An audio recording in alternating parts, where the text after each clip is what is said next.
Apa sih arti pencapaian hidup bagi Anda? Apa ukuran pencapaian hidup kita di dunia? Ada orang-orang yang berkata, kalau saya tuh bisa sampai di titik itu, saya sudah puas. Ada satu titik pencapaian yang kita sebut dengan saya sudah berhasil, saya sudah sukses. Pertanyaan saya, ketika orang-orang itu sampai di titik di mana mereka inginkan, mereka impikan, selanjutnya apa? Apakah mereka merasa puas? Ada orang-orang yang bilang, kalau aku kaya raya, kalau aku bisa beli apa saja, aku sukses. Setelah mereka kaya raya dan mereka bisa memiliki segalanya, apakah mereka puas? Hari-hari ini banyak orang berlomba-lomba menjadi kaya, mereka pamer mobil mewah, dan kita tahu apa yang terjadi hari ini. Mereka jadi buronan karena mereka menipu banyak orang. Dan saya ingin mengupas firman Tuhan ketika Yesus menggambarkan kekayaan bukanlah ukuran kesuksesan. Kekayaan itu cuma menjadi ukuran kesuksesan manusia, tapi tidak di mata Tuhan.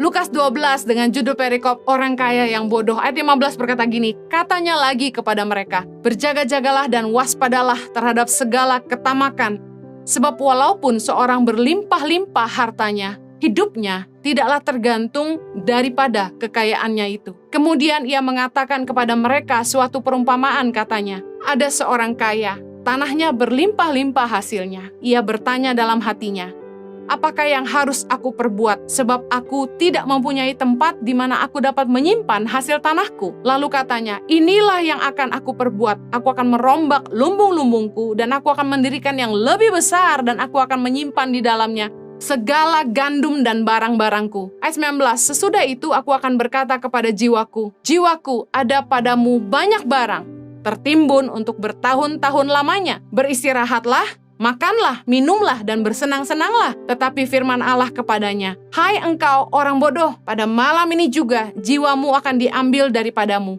Dan apa yang telah kau sediakan, untuk siapakah itu nanti? Demikianlah jadinya dengan orang yang mengumpulkan harta bagi dirinya sendiri, jikalau ia tidak kaya di hadapan Allah. Kita lihat di perikop ini, Yesus sedang memberi gambaran tentang manusia yang memperkaya dirinya sendiri. Kenapa dia dikatakan orang kaya yang bodoh? Karena dia mengumpulkan harta hanya untuk dirinya sendiri. Seperti kebanyakan orang, kekayaan menjadi sebuah ukuran keberhasilan hidup. Tapi tahukah Anda bahwa kekayaan bukan ukuran kesuksesan manusia di mata Tuhan? Yesus berkata di ayat 15 tadi, berjaga-jaga dan waspadalah terhadap segala ketamakan. Karena sekalipun harta kita berlimpah, hidup kita tidak tergantung dari harta kita. Saya percaya bahwa COVID-19 telah membuktikan bahwa harta tidak bisa menyelamatkan. Banyak orang yang hari ini sudah tidak ada dan mereka meninggalkan harta mereka, dan semuanya menjadi sia-sia. Boleh nggak sih kaya? Sangat boleh. Saya percaya bahwa kekayaan itu adalah karunia Allah. Saya pernah bagikan dalam khotbah yang lain. Tapi izinkan saya untuk mengingatkan kembali. Jangan sampai kita menjadi serakah,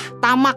Tapi belajarlah berkata cukup. Jangan sampai kita tinggi hati. Jangan mengandalkan kekayaan. Dan jangan pelit. Kita percaya bahwa ada kehidupan kekal yang menanti kita di sorga. Dan kalau kita hanya mengumpulkan harta di bumi, kita tidak sedang menabung apa-apa buat kehidupan kekal di sorga, tapi Yesus mengajarkan kepada kita dalam Matius 6 ayat 20, tetapi kumpulkanlah bagimu harta di sorga. Di sorga, ngengat dan karat tidak merusakkannya, dan pencuri tidak membongkar serta mencurinya. Dalam beberapa ayat di firman Tuhan, Yesus mengajar kita untuk mengarahkan fokus kita bukan hanya kepada kehidupan duniawi yang sementara, tetapi kepada kekekalan, bahwa ada kehidupan yang kekal di sorga bersama dengan Bapa.